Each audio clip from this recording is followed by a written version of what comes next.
কুসুম্বা মসজিদ, বাংলার কালো রং। অবস্থান নওগাঁ জেলার মান্দা উপজেলার আত্রাই নদীর পশ্চিম তীরে অবস্থিত।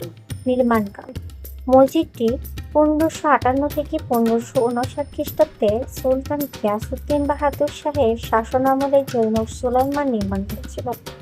স্থাপত্য শৈলী: এটি মূলত ধূসর ও কালো পাথরের তৈরি। পাথরের কারুকার্যের কারণে একে ব্ল্যাক জিম অফ বেঙ্গল বা বাংলার কালো রত্ন বলা হয়।